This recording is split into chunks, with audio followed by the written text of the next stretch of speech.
L'échange que vous allez entendre est un entretien épistémique. Il s'agit d'une conversation asymétrique dans laquelle on s'intéresse à notre interlocuteur en lui posant des questions. Au travers de celle-ci, nous cherchons à comprendre les raisons qui motivent son avis. L'objectif principal de cette forme de conversation est de passer un moment agréable et mutuellement enrichissant. Et nous accueillons donc Monos. Est-ce que je l'ai bien prononcé? Oui, tout à fait. Bonjour à tous. Bonjour Monos. Comment vas-tu? Je vais très bien, merci. Très bien. C'est la première fois que tu passes sur les lives épistémiques? Ouais, c'est la première fois. D'accord, tu as compris le concept? Oh oui, j'ai bien Normalement, compris. Ouais. tout se passe très bien. Je m'excuse encore vite fait auprès de ceux qui font des demandes pour monter, mais on fait au goutte à goutte. Il y a un peu de patience, mais une fois que vous êtes en haut, normalement, on vous accorde toute notre attention. Donc j'espère que je pourrai t'accorder ma meilleure attention et qu'on puisse avoir une des meilleures discussions possibles pour un sujet comme celui-ci. Merci beaucoup. Euh, c'est la moindre des choses. Du coup, toi, par rapport à cette histoire du mouvement des apostats que certains considèrent comme une vraie révolution dans le monde musulman, et d'autres qui pensent que ce sont des pions de la droite radicale, tu te situerais où, toi? Alors, je m'arrêterai sur l'élément révolutionnaire parce que je pense que le mouvement des apostats est tout sauf révolutionnaire. Et en Ah, fait, d'accord. c'est un mouvement même qui est profondément réactionnaire parce que le centre de gravité du mouvement des apostats, ben en fait, c'est de faire de la réactance autour de l'islam. Le cœur du propos et même ce qui va limiter tout le propos des apostats, c'est de dire ben, on est contre l'islam. Et je continue brièvement, il y a un drame derrière ça, c'est que l'apostasie devrait pointer, le mouvement des apostats, il devrait pointer vers un athéisme qui s'affirme, qui fait de grandes propositions culturelles, qui est capable de se justifier. Et au-delà de ça, bah, il pointe vers des formes réactionnaires. L'islam est une religion aliénante, l'âge d'Aïcha, la boucle. Et je crois que c'est terrible pour les gens qui apostasient. Ok, pour toi, c'est tout sauf révolutionnaire, c'est carrément réactionnaire. Euh, pour le coup, ça, on va dire, zéro, c'est vraiment révolutionnaire et 100, c'est contre-révolutionnaire, voire totalement réactionnaire. Tu mettrais ton curseur à combien, toi? Dans un élan de sympathie, je le mettrais à 90. Mais 90. ouais. D'accord. Et ce qui me ferait dire ça, c'est que pour avoir beaucoup écouté les apostats, bah, je serais Mhm. incapable de dire quelque chose qu'affirment les apostats. Et en fait, c'est ça qui va caractériser une démarche qui est révolutionnaire, c'est que c'est une démarche qui est progressive et qui affirme un certain nombre d'éléments. Et on constate pas ça chez les apostats, on constate que c'est des gens qui passent leur temps à nier quelque chose, en l'occurrence l'islam. Donc pour toi, il faut qu'il y ait vraiment une notion, pour que ça puisse être considéré comme révolutionnaire, il faut qu'il y ait une notion de progression, et c'est pas du tout ce que font les apostats, c'est ça? C'est exactement ça, il n'y a pas d'élan affirmateur chez les apostats. Est-ce que tu pourrais te définir, enfin m'aider à comprendre, parce que tu sais, moi je suis pas très malin, désolé, quand tu parles de cet élan, qu'est-ce que tu veux dire C'est-à-dire clairement que avec ça? les apostats ne proposent pas de culture, ils proposent pas de grandes affirmations philosophiques, et en fait, Mhm. leur tâche, même si c'est inconscient pour eux, et c'est pour ça que je leur en veux pas, mais leur tâche, c'est presque de limiter l'univers mental des gens qui ont apostasié à l'âge d'Aïcha. Mhm. C'est Ok. quasiment ça. Vas-y, ouais, vas-y, je t'en prie. Non, non, non, je comprends un peu mieux. Euh, Toi, si je dois bien comprendre, et tu me dis vraiment si je me trompe, hein, Oui. tu te reformuleras à ma place. Toi, tu serais dans une forme de déception que les apostats qui quittent l'islam restent cantonnés à déboulonner une partie des textes plutôt que d'y mettre de la grandeur philosophique et un mouvement culturel derrière, c'est ça? Tu as absolument tout compris. C'est exactement Oh, ça. C'est terrible parce que quand on quitte l'islam et qu'on devient athée ou agnostique, bah, il y a un univers gigantesque qui s'ouvre face à nous. On peut lire des philosophes qu'on n'avait pas le droit de lire. On peut s'enquérir d'éléments culturels qui nous étaient interdits auparavant. Et plutôt que d'aller vers ce paysage immense, eh ben, les apostats ils disent non, on va rester à la niche de l'islam et on va se moquer de l'âge d'Aïcha, de je ne sais quoi. Et je trouve ça ok. dramatique. Et comment tu sais qu'ils n'ont pas du coup profité de cette liberté qui leur permettrait d'avoir accès à des ouvrages philosophiques et autres? Bah, c'est en les écoutant. En les écoutant, on voit qu'ils mobilisent jamais de références philosophiques. On voit qu'ils n'ont pas vraiment de grandes propositions culturelles et que tout s'articule autour de la négation de l'islam. Ok. Euh, Imaginons, on va faire une petite expérience de pensée. Quelqu'un qui quitte une secte, alors je ne vais pas citer le mouvement raélien, mais on pourrait prendre celui-là, mais peu Ouais. importe, et qui se rend compte en quittant cette secte que cette secte lui a fait énormément de mal toute son existence, ou l'a trompé toute son existence, et qu'aujourd'hui elle sort de ça avec peut-être les traumatismes ou la rancœur qu'elle a. Est-ce que tu penses que pour alerter, essayer de secouer ceux qui sont encore dans cette secte, la philosophie et la culture est l'outil le mieux adapté? Ben, bien sûr, parce que c'est la philosophie particulièrement, c'est un outil qui permet de formuler ses positions rationnellement.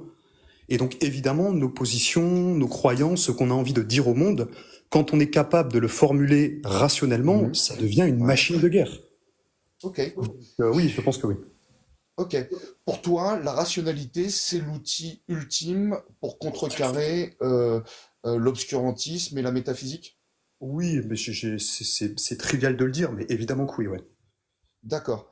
Est-ce que les gens qui sont endoctrinés, alors pour le coup, et là je vais, je vais quitter l'islam parce que je vais regrouper toutes les personnes qui sont dans des religions ou dans des cultes parallèles. Ouais. Est-ce que tu penses que les personnes qui sont endoctrinées dans des cultes euh, font preuve de rationalité pour soutenir leur appartenance à ce culte? Ben, ça peut, par exemple, les religions abrahamiques, elles ont une très longue histoire de volonté de reformulation rationnelle. Donc évidemment que les gens qui sont dans des cultes, même dans des sectes, elles essayent de se positionner positivement par rapport à la rationalité. Mais en général, c'est en échec. Et quand on a un discours qui est authentiquement rationnel, on peut mettre en évidence les limites, les lacunes et les incohérences des discours rationnels qui cherchent à légitimer quelque chose d'irrationnel. Ok. Et pour toi, c'est vraiment ça qui va permettre à des gens qui sont adeptes de quelque chose qui pourrait paraître pour un athée ou pour un scientifique ou un philosophe de complètement irrationnel, de leur apporter de la rationalité dans leur irrationalité, ça fonctionnera. Ben en fait, la rationalité, elle vient déboulonner leur irrationalité. Donc je pense que dans une logique d'expansion de l'athéisme, oui, ça marchera, si j'ai bien compris ta question. Oui, oui, c'était ça. Ok, donc pour aider les personnes qui sont endoctrinées dans des cultes, euh, on, on va leur démontrer par la rationalité que croire à quelqu'un qui marche sur l'eau ou un personnage qui monte sur un âne volant, du coup, ça va les faire sortir de leur irrationalité. Alors ça, ce serait une première étape, mais pour nuancer cet état de fait, on peut aussi dire que c'est jamais des éléments rationnels qui te font entrer dans une croyance ou en sortir.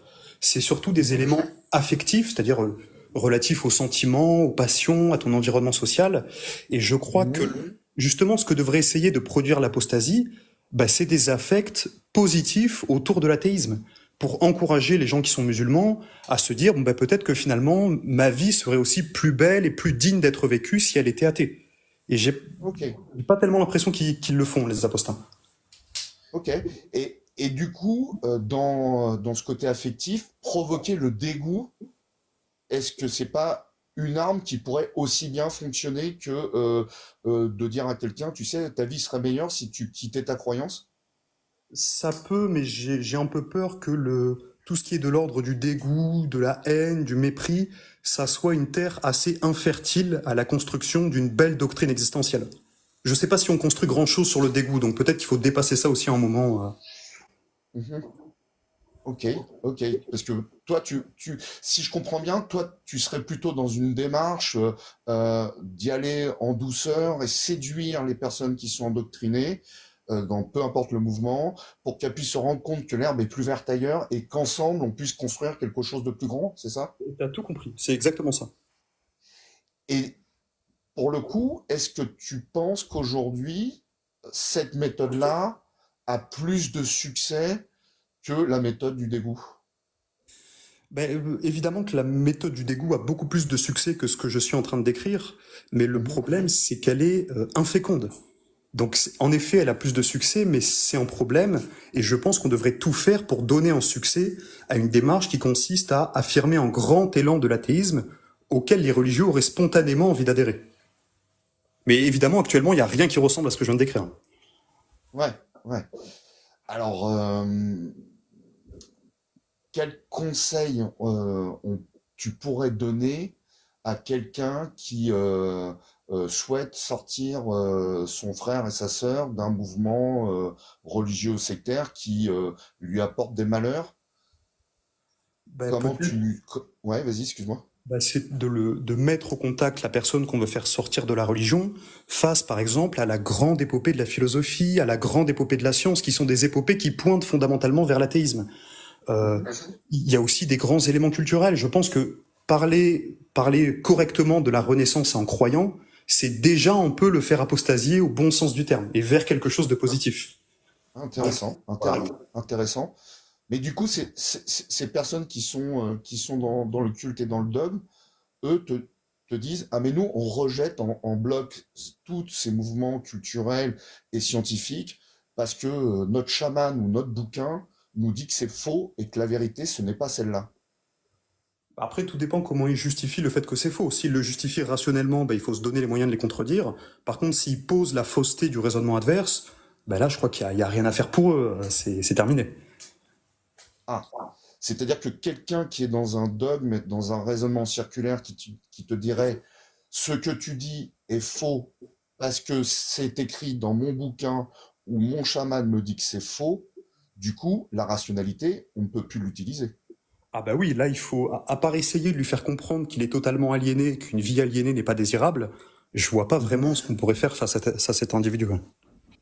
Et est-ce que de lui apporter euh, la grandeur du dégoût de ce que fait le gourou ou de ce qui est écrit dans les bouquins, ça peut pas être un angle d'attaque ultime pour essayer vraiment d'aider les plus endoctrinés à se à se re-questionner, à remettre en question un peu leur amour inconditionnel qu'ils ont de choses qui ne paraissent pas très louables. Oui, bah, je suis d'accord avec toi, mais uniquement dans un premier temps. Et je pense que tous Mhm. les gens qui sortent de leur religion ou de leur croyance par dégoût, il faut le plus vite possible qu'ils arrêtent de dégoûter ce qui les constituait jadis pour se lancer dans des affirmations et vers des vraies Mhm. propositions qui soient pas purement négatives, c'est-à-dire liées au dégoût, au reniement, etc. Ok, ok, c'est intéressant. Donc, si je reprends, si je résume un peu tout ce qu'on s'est dit jusqu'à maintenant, pour toi, c'est un mouvement qui est absolument pas révolutionnaire, mais qui est totalement réactionnaire, Ouais, tout à fait. parce que, et ça, t'en es sûr à 90%, et les 10% qui restent, c'est parce que c'est par bienveillance. Tu trouves que malheureusement, c'est très réactionnaire parce que ces mouvements-là n'utilisent absolument pas tout ce qui peut être de l'ordre de la science, de la philosophie, d'un positionnement rationnel pour aider l'autre à comprendre qu'il est endoctriné dans un mouvement qui ne se base que sur l'affectif. Pour toi, c'est totalement contre-productif, mais en même temps, tu arrive quand même à admettre que les personnes qui sont les plus endoctrinées, tout ce qui est positif, rationnel, n'a que très peu de chances d'aboutir à un changement chez eux. Ouais. Et là, peut-être qu'évidemment, les apostats ont un rôle immense à jouer face à ces gens-là qui sont, on pourrait considérer à nos yeux comme les plus perdus. Mhm. Donc en ce sens, je veux pas trop leur jeter la pierre, mais peut-être pour terminer, parce que j'ai l'impression qu'on approche des 15 minutes, j'ai l'impression qu'il y a l'athéisme a une grande épopée à vivre, que aujourd'hui plus que jamais, parce qu'il est en train de s'effondrer démographiquement, il doit trouver des moyens pour se renouveler, pour se constituer autour d'un grand élan affirmateur.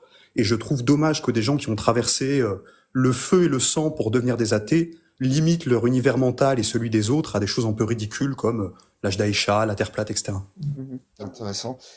Et pour une dernière petite question, et après effectivement on arrive au terme des 15 minutes, si demain les apostats te disent que justement eux ne s'adressent qu'au plus profond des personnes pratiquantes, des plus endoctrinées, et que c'est pour ça qu'ils utilisent et abusent de procédés qui est basé que sur l'affectif? Est-ce que ça te ferait bouger ton curseur?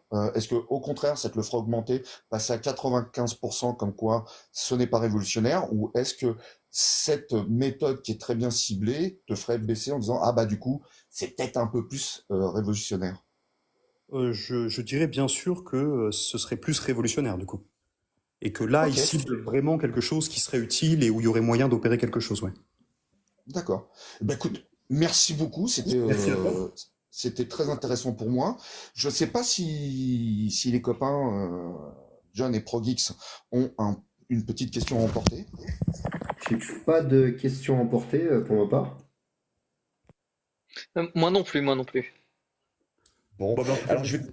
Non, non, attends. Et nous, il y ah, a la oh, question la plus importante, qui est pas d'accord. emportée. En fait, que nous, on emporte chez nous, une fois que c'est fini, l'entretien, c'est de savoir comment tu t'es senti, comment tu as trouvé cette petite discussion de 15 minutes. Bah écoute, j'ai passé un super moment, j'ai trouvé que tu comprenais vraiment très bien ce que je disais, alors que je m'exprimais pas forcément peut-être le plus clairement du monde.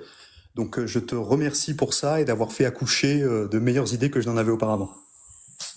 Ouais, je suis flatté parce qu'en plus, moi, je suis pas toujours très bon pour expliquer aux gens, donc ça me fait vraiment très plaisir. Mais écoute, je te remercie beaucoup.